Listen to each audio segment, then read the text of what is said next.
ਦਰਸ਼ਕੋ break ਤੋਂ ਬਾਅਦ ਆਪਾਂ ਤੁਹਾਨੂੰ ਸਭ ਨੂੰ ਜੀ ਆਇਆਂ ਕਹਿੰਦੇ ਆਂ। ਵਿਊਅਰਸ ਹੁਣ ਆਪਾਂ ਗੱਲਬਾਤ ਕਰਨ ਜਾ ਰਹੇ ਹਾਂ ਕਿ ਕਿਸ ਤਰ੍ਹਾਂ ਕੈਥੋਲਿਕ ਈਸਾਈਆਂ ਦੇ ਜਿਹੜੇ ਮਜ਼ਹਬੀ ਨੇਤਾ ਪੋਪ ਨੇ ਅਮਰੀਕਾ ਦੇ ਜਿਹੜੇ ਵਿਦੇਸ਼ ਮੰਤਰੀ ਨਾਲ ਉਹਨਾਂ ਨੂੰ ਮਿਲਣ ਤੋਂ ਨਾ ਕਰ ਦਿੱਤਾ ਹੈ ਔਰ ਪੋਪ ਦਾ ਕਹਿਣਾ ਹੈ ਕਿ ਉਹ ਚੋਣਾਂ ਦੇ ਦੌਰਾਨ ਕਿਸੇ ਨੇਤਾ ਨੂੰ ਵੀ ਨਹੀਂ ਮਿਲਦੇ ਤਾਂ ਕਿ ਕੋਈ ਵੀ ਇਸ ਦਾ ਸਿਆਸੀ ਜਿਹੜਾ ਲਾਹਾ ਹੈ ਉਹ ਨਾ ਲੈ ਚੁੱਕੇ।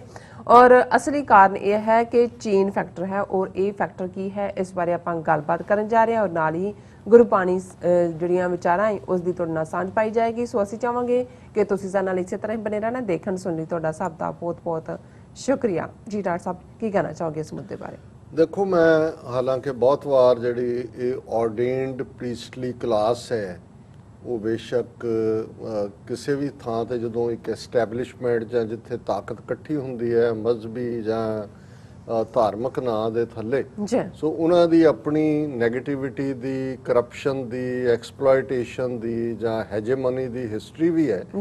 और इहदे च क्योंकि जिहड़ा कैथोलिसिज्म है उसदा हैडकुआटर वैटिकन दे विच है, पोप उन्हां दी वड्डी अथॉरिटी है और इस वेले दुनिया च 1.5 बिलियन दे लगभग कैथोलिक्स ने। अमरीका दे विच भी एक साइजेबल पॉपूलेशन है उन्हां दी। और दुनिया दे विच जदों असीं ईवन मजहबां दे टकराਅ दे हवाले नाल देखदे हैं ते जदों 15वीं सदी दे विच मार्टिन लूथर ने चैलेंज कीता पोप दी अथॉरिटी नूं, कैथोलिसिज्म नूं, और ये बड़ा ब्लडियर फिर अगलियां सदियां जड़ियां सी वो टकराਅ दियां भी रही जिन्हां चों प्रोटेस्टेंट निकले और इंग्लैंड वाले भी जड़े ने वो उत्थों टुट के उन्होंने अपना चर्च ऑफ इंग्लैंड बनाया एक वखरा। और इन्हां दी अज भी जदों असीं बहुत बार नॉर्दर्न आयरलैंड की स्ट्रगल जी नॉर्दर्न आयरलैंड सी ज़ाहिर है प्रोटेस्टेंट्स वर्सिस कैथोलिक्स जिहड़ा आयरलैंड कैथोलिक मैजोरिटी है तो उहदे च बहुत कुछ वो पुरानी जिहड़ी है उहदे नाल ही जुड़िया होया है। सो बहुत वारी ये लगदा हुंदा है भी असीं मुसलमानां दे हवाले नाल ज़्यादा चर्चा मीडिया च हुंदी है जी फलां फिरका जां फलां सुन्नी शिया उन्हां दा टकराਅ, लेकिन क्रिश्चियनिटी दी हिस्टरी खास तौर ते इस हवाले नाल काफ़ी ब्लडियर है जिहड़ी कि इन्हां दे म्यूचुअल भी और जिहड़े इत्थे भी जिन्हां ने अमरीका फाउंड कीता पिलग्रिम्स ये भी उही ने ਜਿਹੜੇ ਉੱਥੇ ਕ੍ਰਿਸਚੀਅਨ ਪਰਸੀਕਿਊਸ਼ਨ ਚੋਂ ਹੀ ਦੌੜੇ ਸੀ ਇੰਗਲੈਂਡ ਦੇ ਵਿੱਚ। ਉੱਥੋਂ ਕਿਹੜਾ ਇਸਲਾਮ ਬੈਠਾ ਸੀ ਉੱਥੇ। ਲੇਕਿਨ ਇਹਦੇ ਬਾਵਜੂਦ ਮੈਂ ਇਸ ਗੱਲੋਂ ਐਡਮਾਇਰ ਕਰਦਾ ਇਹਨਾਂ ਦੀ ਕਿ ਜਦੋਂ ਕੋਈ ਚੰਗਾ ਪੋਪ ਆ ਜਾਂਦਾ ਜਿਵੇਂ ਫ੍ਰਾਂਸਿਸ ਸੀ ਜਾਂ ਹੁਣ ਵਾਲਾ ਵੀ ਜਿਹੜਾ ਹੈ ਇਹ ਕਈ ਵਾਰੀ ਬੋਲਡ ਸਟੈਂਡ ਲੈਂਦੇ ਨੇ। ਜਦੋਂ ਦਰਬਾਰ ਸਾਹਿਬ ਤੇ ਹਮਲਾ ਹੋਇਆ ਦੁਨੀਆ 'ਚ ਤੁਹਾਨੂੰ ਕਿਸੇ ਦੇਸ਼ ਦੀ ਆਵਾਜ਼ ਨਹੀਂ ਸੁਣੀ ਕਿਸੇ ਨੇ ਕੰਡੈਮ ਕੀਤਾ ਹੋਇਆ। पोप ने इनू कंडैम किया कि रिलीजियस थावां ते इस किस्म का पार्ट नहीं होना चाहिए। इस तरह फलस्तीनिया के हक दे विच भी वैटिकन का स्टैंड रहिंदा और भारत के मुद्दों के उत्ते भी वक्तन बा वक्तन क्योंकि उत्थे ईसाइयों की परसीक्यूशन होंदी है। भारत च इक्वल जे ही ने, साउदर्न बैपटिस्ट चर्च वाले भी ने वो भी ने। लेकिन जिहड़ी खबर ने मेरा ध्यान खिंचिया है कि हुण चाइना जिवें चाइना का असीं पिछले सैगमेंट च गल कीती है कि उत्थे क्योंकि चीनिया के दिमाग जां उन्हां दे हिस्टरी च जदों मजहब वाल देखते हैं खास तौर पर ईसाईयत वाल तो उन्होंने इन्हां चों कोलोनीअलिज्म नज़र आता है कि बई और इहदे च भी कोई शक नहीं है कि जिथे जिथे यूरोपीयंस ने जिन्होंने बस्तियां बनाया कॉलोनीज बनाया उत्थे ईसाईयत भी लैके गए, उत्थे जोर भी वरत्या कई थां ते लालच भी वरत्या। ये पंजाब च भी ये हथियार इस्तेमाल किया गया। रंजीत सिंह महाराजा रंजीत सिंह के बेटे दलीप सिंह नूं 14 साल की उम्र च ईसाई बना के इंग्लैंड लै गए, मुड़ के वापस नहीं आण दिता। इस तरह माझा जिहड़ा सिक्खी का धुरा मन्निया जाता है अजनाड़े और बटाले दे विच 2 वड्डे ईसाई सेंटर कायम किए कि भाई इन्हां नूं ईसाई बनाओ। ये वक्री गल है कि जिहड़ा लोअर सी जिन्हां नूं इन्हां ने दलित जां शूदर बनाया होया सी ब्राह्मणां ने उन्हां ने असर कबूलिया क्योंकि उन्हां दी मदद भी सी आर्थिक तौर पर उन्हां दा रुतबा भी थोड़ा बहुत वधदा सी। लेकिन कुल मिला के बाकियां फिर 1857 का गदर हो गया जिहदे च एक रीजन ये भी सी कि भाई ये कर रहे हैं उत्थे फिर वो रुक गए। इस तरह चीन दे विच भी जिहड़ा इन्हां दा शेडी पास्ट होण करके चाइना किसी भी धर्म का इंडिपेंडेंट उत्थे विकास नहीं होण दिंदा कि बाहरों कोई हदायतां ले। चर्च ने चाइनीज़ दे थल्ले ही उन्होंने अपना कंट्रोल्ड है कि भाई उत्थे कोई होर सब इस्लाम के हवाले नाल भी वो यही कर रहे हैं उत्थे बाकियां नूं भी। हुण मैनूं किसी ने पूछा कि भाई कोई गुरुद्वारा नहीं है चीन च, मैं कहा भाई परमिशन लैनी पैंदी है ਕੰਮ ਕੋਸ਼ਿਸ਼ ਕਰ ਰਹੇ ਨੇ ਲੋਕ ਘਰਾਂ 'ਚ ਸ਼ੰਘਾਈ ਜਾਂ ਦੂਜੇ ਜਿਹੜੇ ਬਾਹਰੋਂ ਜਾਂਦੇ ਨੇ ਉਹ ਦੀਵਾਨ ਗੁਰੂ ਗ੍ਰੰਥ ਸਾਹਿਬ ਦਾ ਰੱਖ ਕੇ ਕਰ ਲੈਂਦੇ ਨੇ, ਲੇਕਿਨ ਕੋਈ ਵੀ ਨਹੀਂ ਹੈ। ਹਾਲਾਂ ਬਿਫੋਰ ਸ਼ੰਘਾਈ ਦੇ ਵਿੱਚ ਹਾਂਗਕਾਂਗ ਦੇ ਵਿੱਚ ਜਿਹੜੇ ਹਾਂਗਕਾਂਗ ਤਾਂ ਖੈਰ ਹੁਣ ਵੀ ਹੈ, ਲੇਕਿਨ ਸ਼ੰਘਾਈ ਜਿਹੜਾ ਮੇਨਲੈਂਡ ਚਾਈਨਾ ਹੈ ਉਹਦੇ 'ਚ ਜਿਹੜਾ ਗੁਰਦੁਆਰਾ ਸੀ ਬੜਾ ਸੋਹਣਾ, ਉਹਨੂੰ ਉਹਨਾਂ ਨੇ ਮਿਊਜ਼ੀਅਮ 'ਚ ਕਨਵਰਟ ਕੀਤਾ ਹੋਇਆ। ਲੇਕਿਨ ਤੁਸੀਂ ਬਿਨਾਂ ਇਜਾਜ਼ਤ ਤੋਂ ਕੋਈ ਧਾਰਮਿਕ ਥਾਂ ਨਹੀਂ ਖੋਲ ਸਕਦੇ। ਹੁਣ ਕਿਉਂਕਿ ਕੈਥੋਲਿਕ ਉੱਥੇ ਆਪਣਾ ਪ੍ਰਚਾਰ ਨਹੀਂ ਸੀ ਕਰ ਸਕਦੇ, ਤੇ ਪਿਛਲੇ ਸਾਲ 2018 ਦੇ ਵਿੱਚ ਵੈਟੀਕਨ ਨੇ ਚੀਨ ਦੇ ਨਾਲ ਡੀਲ ਬਣਾਈ ਕਿ ਵੀ ਕੁਝ ਜਿਹੜੇ ਬਿਸ਼ਪ ਨੇ ਚਾਈਨਾ ਦੇ ਵਿੱਚ, ਜਿਹੜੇ ਇਹਨਾਂ ਦੀ ਹੁਣ ਕਲਰਜੀ ਹੈ, ਥੱਲੋਂ ਨਿਕਲਦੇ ਨੇ, ਪ੍ਰੀਸਟ ਹੈ, ਫਿਰ ਬਿਸ਼ਪ ਹੈ, ਫਿਰ ਉਹ ਇਹਨਾਂ ਦੀਆਂ ਡਾਇਓਸੀਜ਼ ਨੇ, ਕਾਰਡੀਨਲਸ ਨੇ, ਫਿਰ ਉੱਪਰ ਇਹਨਾਂ ਦੀ ਪੂਰੀ ਉਹ ਹਾਇਰਾਰਕੀ ਹੈ।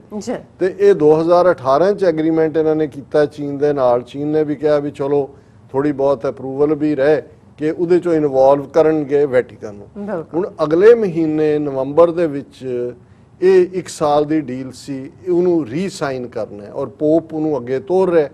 ਹੁਣ ਕਿਉਂਕਿ ਅਮਰੀਕਾ ਨੇ ਤਾਂ ਚੀਨ ਨੂੰ ਬਿਲਕੁਲ ਕਾਰਨਰ ਤੇ ਕਰਨ ਦੀ ਲਾਈਨ ਲਈ ਹੋਈ, ਔਰ ਖਾਸ ਤੌਰ ਤੇ ਇਲੈਕਸ਼ਨਾਂ ਤੱਕ ਤਾਂ ਰਹੇਗਾ ਹੀ ਹੈ ਉਹਨਾਂ ਦਾ ਮੁੱਦਾ। ਹੁਣ ਜਦੋਂ ਮਾਈਕ ਪੋਂਪੀਓ ਜਿਹੜੇ ਸੈਕਟਰੀ ਆਫ ਸਟੇਟ ਨੇ, ਉਹ ਚਾਹੁੰਦੇ ਸੀ ਕਿ ਵੈਟੀਕਨ ਅੱਗੇ ਨਾ ਕਰੇ ਇਸ ਡੀਲ ਨੂੰ, ਅਗਲੇ ਸਾਲ ਲਈ ਚਾਈਨਾ ਨਾਲ ਡੀਲ ਨਾ ਕਰੇ। ਵੀ ਹੁਣ ਜੇ ਪੋਪ ਵੀ ਕਹਿ ਦਿੰਦਾ ਹੈ ਕਿ ਜੀ ਨਹੀਂ ਇਹ ਚੀਨ ਨਾਲ, ਕਿਉਂਕਿ ਚੀਨ ਉੱਥੇ ਧਾਰਮਿਕ ਅਕਲੀਅਤਾਂ ਦਾ ਜਿਹੜਾ ਉਹ ਘਾਣ ਕਰ ਰਿਹਾ ਔਰ ਅਸੀਂ ਉਹਨੂੰ ਡੀਲ ਨੂੰ ਨਹੀਂ ਕਰ ਰਹੇ, ਤੇ ਫਿਰ ਜਿਹੜੇ ਅਮਰੀਕਾ ਦੇ ਵਿੱਚ ਇੱਕ ਪਾਵਰਫੁਲ ਲੌਬੀ ਹੈ ਕੈਥੋਲਿਕਸ ਦੀ, ਉਹ ਵੋਟਾਂ ਇਹਨਾਂ ਨੂੰ ਮੌਕਾ ਮਿਲਣਾ ਸੀ, ਉਹ ਵੋਟਾਂ ਉਹਨਾਂ ਦੇ ਖਾਤੇ 'ਚ ਪੈਣੀਆਂ ਸੀ। ਪੋਪ ਨੇ ਨਾ ਕਰ ਦਿੱਤੀ ਇਹ ਗੱਲ, ਉਹਨੇ ਕਿਹਾ ਜੀ ਨਹੀਂ ਅਸੀਂ will go ahead with the deal, ਤੇ ਚਲੋ ਕੁਝ ਰਾਹਤ ਮਿਲੀ। ਔਰ ਉਹਦੇ ਜਿਵੇਂ ਪੋਪ ਨੇ ਕਿਹਾ ਸੀ ਕਿ ਵੀ ਇਹ ਜਿਹੜਾ ਇਹਦੇ ਨਾਲ ਅਸੀਂ ਜਿਹੜੇ ਪੁਰਾਣੇ ਜ਼ਖਮ ਨੇ ਉਹ ਭਰਨ ਦੀ, will allow the wounds of the past to be overcome, ਜਿਹੜੇ ਰਿਸ਼ਤੇ ਜ਼ਖਮ ਨੇ ਬੀਤੇ ਦੇ ਉਹਨਾਂ ਨੂੰ ਅਸੀਂ ਓਵਰਕਮ ਕਰੀਏ। ਹੁਣ ਜਦੋਂ ਪੋਪ ਨੇ ਇਹ ਲਾਈਨ ਲਈ ਤੇ ਇਹਨੇ ਜਿਹੜੀ ਇਹ ਕ੍ਰਿਟਿਸਿਜ਼ਮ ਦੀ ਲਾਈਨ ਆ ਗਈ ਪੋਪ ਦੀ ਉਹਨਾਂ ਦੇ, ਔਰ ਹੁਣ ਇਹਨਾਂ ਨੂੰ ਲੱਗਾ ਵੀ ਇਹ ਤਾਂ ਪੋਪ ਦਾ ਤਾਂ ਇੱਥੇ ਕੈਥੋਲਿਕਸ ਦਾ ਉਹਨਾਂ ਦੇ ਦਾ ਉਹ ਪੇਸ਼ਵਾ ਹੈ ਰੂਹਾਨੀ, ਤੇ ਵੋਟਾਂ ਨੂੰ ਅਸਰ ਪਏਗਾ। ਹੁਣ ਮਾਈਕ ਪੋਂਪੀਓ ਦੀ ਕੋਸ਼ਿਸ਼ ਸੀ ਕਿ ਉਹ ਪੋਪ ਨੂੰ ਇਨ ਪਰਸਨ ਮਿਲੇ, ਔਰ ਪੋਪ ਨੇ ਕਿਹਾ ਵੀ ਨਾ ਇਹ ਨਹੀਂ ਹੈ। Pope rejects US secretary of state Mike Pompeo meeting. ਉਹਨਾਂ ਨੇ ਕਿਹਾ ਜੀ ਅਸੀਂ ਜਿਹੜਾ ਇਸ ਪੀਰੀਅਡ ਦੇ ਵਿੱਚ ਜਦੋਂ ਚੋਣਾਂ ਚੱਲ ਰਹੀਆਂ ਹੋਣ ਅਸੀਂ ਕਿਸੇ ਦੇ ਨਾਲ ਨਹੀਂ ਮਿਲਦੇ, ਕਿਉਂਕਿ ਉਹਦਾ ਉਹ ਫਾਇਦਾ ਨਾ ਚੁੱਕ ਸਕੇ। ਔਰ ਉਹਦੇ 'ਚ ਉਹਨਾਂ ਨੇ ਕਿਹਾ ਕਿ ਵੀ ਅਸੀਂ the pope had already said clearly that political figures are not received in election periods, that is the reason, so ਇਸ ਲਈ ਅਸੀਂ ਉਹਨੂੰ ਨਹੀਂ ਮਿਲਾਂਗੇ। ਪਰ ਮੈਂ ਸਮਝਦਾ ਹਾਂ ਵੀ ਜਿਹੜੀ ਗੱਲ ਮੈਂ ਐਡਮਿਰੇਸ਼ਨ ਦੀ ਕਹਿਣਾ ਚਾਹੁੰਦਾ ਹਾਂ ਕਿ ਵੀ ਇਹਦੇ ਬਾਵਜੂਦ ਕਿ ਕਮਜ਼ੋਰੀਆਂ ਜਾਂ ਖਾਮੀਆਂ ਦੀ ਗੱਲ ਅਸੀਂ ਕਰਦੇ ਹਾਂ, ਹੁਣ ਇਹਨੂੰ ਅਸੀਂ ਆਪਣਿਆਂ ਦੇ ਨਾਲ ਕੰਪੇਅਰ ਕਰੀਏ, ਜਿਹਨੂੰ ਅਸੀਂ ਜਥੇਦਾਰ ਅਕਾਲ ਤਖਤ ਕਹਿੰਦੇ ਹਾਂ, ਬਾਹਰ ਜਥੇਦਾਰ ਹਵਾਰਾ ਤਾਂ ਚਲੋ ਉਹ ਤਾਂ ਵੈਸੇ ਹੀ ਬਿਹਾਈਂਡ ਬਾਰਸ ਨੇ, ਜਾਂ ਦੂਸਰੇ ਮਜ਼ਹਬਾਂ ਦੇ ਲੋਕ, ਅਸੀਂ ਕਿੱਥੇ ਹਾਂ ਔਰ ਕਿਵੇਂ ਈਵਨ ਇਸ ਫਾਰਮ 'ਚ, ਜਦੋਂ ਕਿ ਇਹਨਾਂ ਮੁਲਕਾਂ 'ਚ ਚਰਚ ਔਰ ਸਟੇਟ ਬਿਲਕੁਲ ਸੈਪਰੇਟ ਹੈ, ਵੈਟੀਕਨ ਦਾ ਇਨਫਲੂਐਂਸ ਕਿੰਨਾ ਜ਼ਿਆਦਾ ਹੈ, ਔਰ ਕਿਵੇਂ ਇੰਟਰਨੈਸ਼ਨਲ ਲੈਵਲ ਦੇ ਉੱਤੇ ਉਹ ਆਪਣੇ ਤੌਰ ਦੇ ਉੱਤੇ ਆਪਣੀ ਪਾਲਿਸੀ ਬਣਾਉਂਦੇ ਨੇ। ਔਰ ਇਹੀ ਸੀ ਜਦੋਂ ਕਿਊਬਾ ਨਾਲ ਅਮਰੀਕਾ ਦਾ ਬਿਲਕੁਲ ਬਾਈਕਾਟ ਸੀ, ਔਰ ਸੇਂਟ ਜੌਨ ਫ੍ਰਾਂਸਿਸ ਨੇ ਫੈਸਲਾ ਕੀਤਾ ਕਿ ਉਹਨੇ ਕਿਊਬਾ ਜਾਣਾ, ਉਦੋਂ ਵੀ ਰੌਲਾ ਪਿਆ ਪਰ ਉਹ ਗਿਆ। ਉਹਦੇ ਨਾਲ ਇਹ ਹੋਇਆ ਕਿ ਵੀ ਥੋੜਾ ਜਿਹੜਾ ਉਹ ਫਿਡਾਲ ਕਾਸਟਰੋ ਕੈਥੋਲਿਕ ਕੰਟਰੀ ਸੀ, ਉਸ ਤੋਂ ਬਾਅਦ ਓਬਾਮਾ ਪੀਰੀਅਡ ਦੇ ਵਿੱਚ ਖੁੱਲ ਵੀ ਗਿਆ, ਕਿਊਬਾ ਦੇ ਨਾਲ ਸਮਝੌਤੇ ਵੀ ਹੋਏ। ਸੋ ਮੈਂ ਸਮਝਦਾ ਵੀ ਇਹ ਇੱਕ ਬਿਊਟੀ ਹੈ ਕਿ ਜਿੱਥੇ ਉਹ ਸਮਝਦੇ ਵੀ ਨੇ ਨੁਆਂਸ ਕੀ ਹੈ, ਔਰ ਪੋਪ ਜਿਹੜਾ ਹੈ ਅਮਰੀਕਾ ਦੇ ਪਾਲਿਸੀ ਇਹਨਾਂ ਦੇ ਸੈਕਟਰੀ ਆਫ ਸਟੇਟ ਦੇ ਬਰਾਬਰ ਖਲੋ ਨਹੀਂ ਵੀ ਤੂੰ ਨਹੀਂ ਮਿਲ ਸਕਦਾ। ਇਹ lot of craze is needed, ਔਰ ਇਹ ਉਹਨਾਂ ਦੀ ਇੰਸਟੀਟਿਊਸ਼ਨ ਚੋਂ ਨਿਕਲਦਾ ਹੈ। ਔਰ ਮੈਂ ਕਲੋਜ਼ਿੰਗ ਦੇ ਵਿੱਚ 2 ਸ਼ਲੋਕ ਭਗਤ ਕਬੀਰ ਜੀ ਦੇ ਜਿਹੜੇ ਅਸੀਂ ਰੋਜ਼ਾਨਾ ਵਿਚਾਰਦੇ ਅੱਜ 30 ਤੇ 31 ਨੰਬਰ ਸ਼ਲੋਕ ਨੇ, ਔਰ ਇਹ ਹਿਊਮਨ ਲਾਈਫ, ਇਨਸਾਨੀ ਜ਼ਿੰਦਗੀ ਦਾ ਸਫਲ ਹੋਣਾ ਕੀ ਹੈ, ਕਾਮਯਾਬ ਹੋਣਾ ਕੀ ਹੈ, ਔਰ ਇਹ ਕਿੰਨੀ ਪ੍ਰੈਸ਼ੀਅਸ ਗਿਫਟ ਹੈ ਰੱਬ ਦੀ, ਜਿਹੜੀ ਕਿੰਨੇ ਸਮਿਆਂ ਬਾਅਦ ਰੱਬ ਦੀ ਰਹਿਮਤ ਦੇ ਨਾਲ ਕਿੰਨੀਆਂ ਫਾਰਮਸ ਆਫ ਲਾਈਫ ਨੇ ਉਹਨਾਂ ਚੋਂ ਨਿਕਲ ਕੇ ਹਿਊਮਨ ਬੀਇੰਗ ਹੈ, ਔਰ ਇਹ ਵਾਪਸ ਜ਼ਿੰਦਗੀ ਦਾ ਮਿਲਣਾ ਇਹ ਬਹੁਤ ਅਤ ਕਠਨ ਹੈ। ਰੱਬ ਨੂੰ ਪਤਾ ਹੈ ਉਹਨੇ ਕੀ ਕਰਨਾ ਹੈ। ਲੇਕਿਨ ਜਿਹੜਾ ਕਬੀਰ ਸਾਹਿਬ ਦਾ ਸ਼ਲੋਕ ਹੈ, ਕਬੀਰ ਮਾਨਸ ਜਨਮ ਦੁਲੰਭ ਹੈ, ਹੋਏ ਨਾ ਬਾਰੈ ਬਾਰ, ਜਿਉ ਬਨ ਫਲ ਪਾ ਕੇ ਭੋਏ ਗਿਰੈ, ਬਹੁਰ ਨਾ ਲਾਗੇ ਡਰ। ਕਿ ਇਹ ਜਿਹੜੀ ਇਨਸਾਨੀ ਜ਼ਿੰਦਗੀ ਹੈ, ਇਨਸਾਨੀ ਜੀਵਨ ਹੈ, ਇਹ ਬੜੀ ਮੁਸ਼ਕਲ ਨਾਲ ਮਿਲਦਾ ਹੈ ਤੇ ਬਾਰ-ਬਾਰ ਨਹੀਂ ਮਿਲਦਾ। ਕਬੀਰ ਮਾਨਸ ਜਨਮ ਦੁਲੰਭ ਹੈ, ਦੁਰਲਭ ਹੈ, ਇਹ ਬੜਾ ਰੇਅਰ ਹੈ। ਹੋਏ ਨਾ ਬਾਰੋ ਬਾਰ, ਬਾਰੈ ਬਾਰ, ਜਿਉ ਬਨ ਫਲ ਪਾ ਕੇ ਭੋਏ ਗਿਰੇ। ਬਨ ਕਹਿੰਦੇ ਨੇ ਜੰਗਲ ਨੂੰ, ਕਿ ਜੰਗਲ ਦੇ ਵਿੱਚ ਦਰਖਤ ਜਿਨ੍ਹਾਂ ਨੂੰ ਜੰਗਲੀ ਫਲ ਲੱਗਦਾ ਹੈ, ਇਹ ਤਾਂ ਬਾਅਦ ਚ ਅਸੀਂ ਲਾਣੇ ਸ਼ੁਰੂ ਕੀਤੇ ਨੇ। ਰੱਬ ਨੇ ਤਾਂ ਕੁਦਰਤ ਦੇ ਵਿੱਚ ਸਾਰੇ ਫਲ ਫੁੱਲ ਸਾਰੇ ਪੈਦਾ ਕੀਤੇ ਸੀ, ਔਰ ਜਿਹੜੇ ਅੱਜ ਵੀ ਜੰਗਲਾਂ ਦੇ ਵਿੱਚ ਨੇ ਜਾਂ ਜਿਹੜੇ ਸੀ ਕਿ ਜੀ ਉਹ ਤਪੱਸਿਆ ਕਰਨ ਚਲੇ ਗਏ ਜਾਂ ਦੂਜੇ, ਕੋਈ ਭੁੱਖੇ ਤਾਂ ਨਹੀਂ ਸੀ ਰਹਿੰਦੇ ਕਿਉਂਕਿ ਉਹ ਜੰਗਲੀ ਫਲ ਹੀ ਖਾਂਦੇ ਸੀ। ਪਰ ਕਬੀਰ ਸਾਹਿਬ ਯਾਦ ਕਰਵਾਉਂਦੇ ਨੇ ਕਿ ਜਿਹੜਾ ਫਲ ਹੈ ਇੱਥੇ ਤਾਂ ਅਸੀਂ ਤੋੜ ਲੈਂਦੇ ਹਾਂ, ਦੇਖਦੇ ਹਾਂ ਜੀ ਹੁਣ ਪੱਕ ਗਏ, ਉੱਥੇ ਤਾਂ ਕੋਈ ਤੋੜਦਾ ਨਹੀਂ ਹੈ। ਜਦੋਂ ਪੱਕ ਜਾਂਦੇ ਨੇ ਉਹ ਆਪਣੇ ਆਪ ਹੀ ਡਿੱਗ ਪੈਂਦੇ ਨੇ ਜਾਂ ਪੰਛੀ ਉਹਨਾਂ ਨੂੰ ਚੁਗਦੇ ਨੇ। ਜੋ ਬਨ ਫਲ ਪੱਕ ਕੇ ਭੋਏ, ਜਦੋਂ ਜਿਹੜਾ ਫਰੂਟ ਹੈ ਉਹ ਪੱਕ ਕੇ ਜ਼ਮੀਨ ਦੇ ਉੱਤੇ ਡਿੱਗ ਪਿਆ, ਬਹੁਰ ਨਾ ਲਾਗੇ ਡਾਲ, ਮੁੜ ਕੇ ਦੁਬਾਰਾ ਨਹੀਂ ਲੱਗਦਾ, ਉਹ ਉਸ ਡਾਲ ਦੇ ਉੱਤੇ ਉਹਨੇ ਵਾਪਸ ਨਹੀਂ ਲੱਗਣਾ। ਇਸ ਲਈ ਇਨਸਾਨੀ ਜ਼ਿੰਦਗੀ ਤੁਹਾਨੂੰ ਇੱਕ ਵਾਰ ਮਿਲੀ ਹੈ, ਇਹ ਬਾਰ-ਬਾਰ ਨਹੀਂ ਮਿਲਣੀ। ਇਹਨੂੰ ਵੇਸਟ ਨਾ ਕਰੋ, ਇਹਨੂੰ ਰੱਬ ਦੀ ਯਾਦ ਦੇ ਵਿੱਚ, ਰੱਬ ਦੀ ਖਲਕਤ ਦੀ ਸੇਵਾ ਦੇ ਵਿੱਚ ਲਾਓ। ਔਰ ਦੂਸਰਾ ਸ਼ਲੋਕ ਇਸੇ ਥਾਟ ਨੂੰ ਸਟਰੈਂਥਨ ਕਰਦਾ ਹੈ, ਕਬੀਰਾ ਤੂੰ ਹੀ ਕਬੀਰ, ਤੂੰ ਤੇਰੋ ਨਾਉ ਕਬੀਰ, ਰਾਮ ਰਤਨ ਤਬ ਪਾਈ ਹੈ, ਜੋ ਪਹਿਲੇ ਤਜੈ ਸਰੀਰ। ਹੁਣ ਕਬੀਰ ਲਫ਼ਜ਼ ਫਾਰਸੀ ਦਾ ਜ਼ਾਹਰ ਹੈ ਉਰਦੂ ਰਾਹੀਂ, ਔਰ ਕਬੀਰ ਦਾ ਮਤਲਬ ਹੁੰਦਾ ਹੈ ਗ੍ਰੇਟ, ਮਹਾਨ। ਰੱਬ ਦੇ ਲਈ ਵੀ ਕਬੀਰ ਲਫ਼ਜ਼ ਇਸਤੇਮਾਲ, ਕਿਉਂਕਿ ਕਬੀਰ ਤੂੰ, ਕਰੀਮ ਤੂੰ, ਹੁਣ ਰਹਿਮ ਵਾਲਾ ਹੋਣਾ, ਮਹਾਨ ਹੋਣਾ। ਔਰ ਅਕਬਰ ਲਫ਼ਜ਼ ਵੀ ਬਹੁਤ ਵਾਰ ਜਦੋਂ ਸਾਡੇ ਮੁਸਲਮਾਨ ਭਰਾ ਅੱਲਾਹੂ ਅਕਬਰ ਕਹਿੰਦੇ ਨੇ, ਤੇ ਹੁਣ ਬਹੁਤਿਆਂ ਦੇ ਲਈ ਤਾਂ ਉਹ ਹਮਾਯੂ ਦਾ ਪੁੱਤਰ ਅਕਬਰ ਹੀ ਪੜ੍ਹਿਆ, ਜਿਹੜੇ ਸਾਡੇ ਗੈਰ ਮੁਸਲਮਾਨ, ਮੈਂ ਆਪਣਿਆਂ ਦੀ ਗੱਲ ਕਰਦਾ, ਤੇ ਉਹਨਾਂ ਨੂੰ ਲੱਗਦਾ ਵੀ ਅਕਬਰ ਦਾ ਮਤਲਬ ਵੀ ਜਿਹੜਾ ਉਹ ਮਹਾਨ ਹੁੰਦਾ। ਇਹ ਜਿਹੜਾ ਜਲਾਲੂਦੀਨ ਸੀ, ਔਰ ਇਹ ਸਾਰੇ ਮੁਗਲ ਬਾਦਸ਼ਾਹਾਂ ਨੇ, ਕੋਈ ਜਹਾਂਗੀਰ ਬਣਿਆ, ਕੋਈ ਅਕਬਰ ਬਣਿਆ, ਕੋਈ ਔਰੰਗਜ਼ੇਬ ਬਣਿਆ, ਇਹਨਾਂ ਦੇ ਟਾਈਟਲ ਨੇ, ਇਹਨਾਂ ਦੇ ਨਾਂ ਹੋਰ ਨੇ। ਹੁਣ ਜੇ ਅਸੀਂ ਜਲਾਲੂਦੀਨ ਹੈ ਤੇ ਲੇਕਿਨ ਅਕਬਰ ਦਾ ਮਤਲਬ ਸੀ ਗ੍ਰੇਟ, ਲੇਕਿਨ ਗ੍ਰੇਟ ਤਾਂ ਰੱਬ ਹੈ। ਰੱਬ ਦੇ ਲਈ ਜਦੋਂ ਇਹ ਹੈ ਕਿ ਅੱਲਾਹੂ ਅਕਬਰ, ਕਿ ਅੱਲਾ ਹੀ ਮਹਾਨ ਹੈ, ਜਦੋਂ ਅਸੀਂ ਸਤਿ ਸ੍ਰੀ ਅਕਾਲ ਕਹਿੰਦੇ ਹਾਂ, ਇਸ ਦਾ ਮਤਲਬ ਹੀ ਇਹ ਹੈ ਕਿ ਵੀ ਜਿਹੜੀ ਟਰੂਥ ਹੈ ਅਲਟੀਮੇਟਲੀ, ਕਾਲ ਹੈ ਮੌਤ, ਦੁਨਿਆਵੀ ਹਰ ਕੋਈ ਮਰਨ ਵਾਲਾ ਹੈ। ਅਕਾਲ ਉਹ ਹੈ ਜਿਹੜਾ ਕਦੇ ਮਰਦਾ ਨਹੀਂ ਹੈ, ਉਹ ਸਿਰਫ ਰੱਬ ਹੈ, ਅੱਲਾ ਹੈ। ਔਰ ਜਿਵੇਂ ਅੱਲਾਹ, ਇਵੇਂ ਕਬੀਰ ਦਾ ਮਤਲਬ ਵੀ ਮਹਾਨ। ਹੁਣ ਕਿਉਂਕਿ ਕਬੀਰ ਸਾਹਿਬ ਦਾ ਨਾਂ ਦੇ ਨਾਲ ਕਬੀਰ ਹੈ, ਤੇ ਉਹ ਇਸ ਸ਼ਲੋਕ ਦੇ ਵਿੱਚ ਦੋਨਾਂ ਲਫ਼ਜ਼ਾਂ ਨੂੰ ਇਸਤੇਮਾਲ ਕਰਦੇ ਨੇ, ਕਬੀਰਾ ਤੂੰ ਹੀ ਕਬੀਰ, ਤੂੰ ਤੇਰੋ ਨਾਉ ਕਬੀਰ, ਕਿ ਹੇ ਰੱਬ ਮੈਂ ਤਾਂ ਐਵੇਂ ਕਬੀਰ ਬਣਿਆ ਹੋਇਆ, ਕਬੀਰ ਤਾਂ ਤੂੰ ਹੈ, ਤੇਰਾ ਹੀ ਨਾਂ ਹੈ ਕਬੀਰ। ਰਾਮ ਰਤਨ ਤਬ ਪਾਈ ਹੈ, ਜੋ ਪਹਿਲੇ ਤਜੈ ਸਰੀਰ।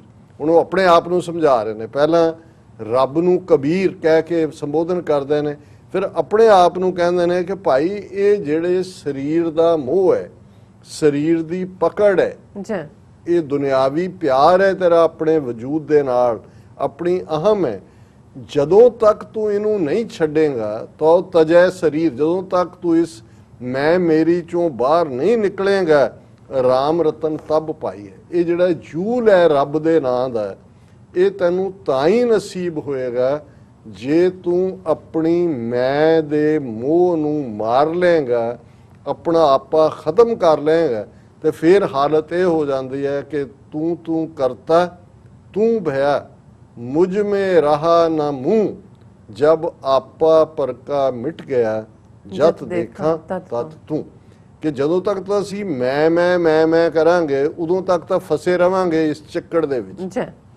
ਤੇ ਜਦੋਂ ਤੂੰ ਕਰਨਾ ਸਿੱਖ ਜਾਾਂਗੇ ਕਿ ਤੂੰ ਹੀ ਹੈ, ਤੇ ਫਿਰ ਉਹ ਭੇਦ ਮਿਟ ਜਾਏਗਾ, ਜਿਹੜੀ ਇੱਕ ਕੰਧ ਹੈ ਮੇਰੇ ਔਰ ਰੱਬ ਦੇ ਵਿਚਾਲੇ, ਤੇ ਜਿੱਧਰ ਮੈਂ ਦੇਖਾਂਗਾ ਉਧਰ ਤੂੰ ਹੀ ਨਜ਼ਰ ਆਏਗਾ। ਰਾਮ ਦਾ ਮਤਲਬ ਹੀ ਰਮਿਆ ਹੋਇਆ ਹੈ, ਜੀ ਓਮਨੀ ਪ੍ਰੈਜ਼ੈਂਟ ਹੈ, ਜ਼ਰਰੇ ਜ਼ਰਰੇ ਦੇ ਅੰਦਰ, ਕਣ ਕਣ ਦੇ ਅੰਦਰ, ਹਰ ਦਿਲ ਦੇ ਅੰਦਰ, ਸਾਰੀ ਫਿਜ਼ਾ ਦੇ ਅੰਦਰ ਫਿਰ ਉਹੀ ਰੱਬ ਨਜ਼ਰ ਆਏਗਾ। ਕਿਸੇ ਦੇ ਵਿੱਚ ਕੋਈ ਭੇਤ ਨਹੀਂ ਰਹੇਗਾ, ਕੋਈ ਨਫ਼ਰਤ ਨਹੀਂ ਰਹੇਗੀ, ਕੋਈ ਕਿਸੇ ਤੋਂ ਦੂਰੀ ਨਹੀਂ ਰਹੇਗੀ। ਤੇ ਫਿਰ ਜਿਹੜੇ ਰੱਬ ਦੇ ਪਿਆਰੇ ਹੁੰਦੇ ਨੇ ਉਹ ਦਰਖਤਾਂ ਨੂੰ ਵੀ ਆਪਣੀ ਗਲਵਕੜੀ 'ਚ ਲੈਂਦੇ ਨੇ, ਉਹ ਪਸ਼ੂਆਂ ਨੂੰ ਵੀ ਪਿਆਰ ਕਰਦੇ ਨੇ, ਕਿਉਂਕਿ ਉਹਨਾਂ ਨੂੰ ਹਰ ਇੱਕ ਦੇ ਵਿੱਚ ਉਸ ਪਿਆਰੇ ਦੀ ਜੋਤੀ, ਪਿਆਰੇ ਦਾ ਨੂਰ, ਪਿਆਰੇ ਦਾ ਦੀਦਾਰ ਹੁੰਦਾ ਹੈ। ਜੀ ਡਾਕਟਰ ਸਾਹਿਬ, ਤੁਹਾਡਾ ਬਹੁਤ ਬਹੁਤ ਸ਼ੁਕਰੀਆ। ਤੁਸੀਂ ਅੱਜ ਦੇ ਅਹਿਮ ਇਸ਼ੂ ਤੇ ਅੱਜ ਦਾ ਵਿਚਾਰ ਸਾਡੇ ਦਰਸ਼ਕਾਂ ਨਾਲ ਸਾਂਝਾ ਕੀਤਾ। ਇਸ ਵਾਸਤੇ ਆਪਣੇ ਵਿਊਅਰਸ ਕੋਲ ਨੇ ਇਜਾਜ਼ਤ। ਵਿਊਅਰਸ, ਸਾਡੇ ਪ੍ਰੋਗਰਾਮ ਦਾ ਸਮਾਂ ਇੱਥੇ ਸਮਾਪਤ ਹੁੰਦਾ। ਤੁਸੀਂ ਆਪਣੀ ਰਾਏ ਤੇ ਸੁਝਾਅ ਸਾਨੂੰ ਭੇਜਣਾ ਭੁੱਲਣਾ ਸਾਡੇ ਇਸ ਪਤੇ ਤੇ sos@tv84.tv ਤੇ ਅਸੀਂ ਆਪਣਾ ਪ੍ਰੋਗਰਾਮ ਲੈ ਕੇ ਫਿਰ ਦੁਬਾਰਾ ਤੁਹਾਡੇ ਰੂਬਰੂ ਹੋਵਾਂਗੇ। ਤਦ ਤੱਕ ਲਈ ਮੈਨੂੰ ਤੇ ਆਪਣਾ ਡਾਕਟਰ ਨਾਲ ਗਿਆ ਦਿਓ। ਦੇਖਦੇ ਰਹੋ TV84। ਬੁਲਾ ਦਿਓ ਫਤਿਹ। ਵਾਹਿਗੁਰੂ ਜੀ ਕਾ ਖਾਲਸਾ, ਵਾਹਿਗੁਰੂ ਜੀ ਕੀ ਫਤਿਹ। ਰੱਬ ਰਾਖਾ।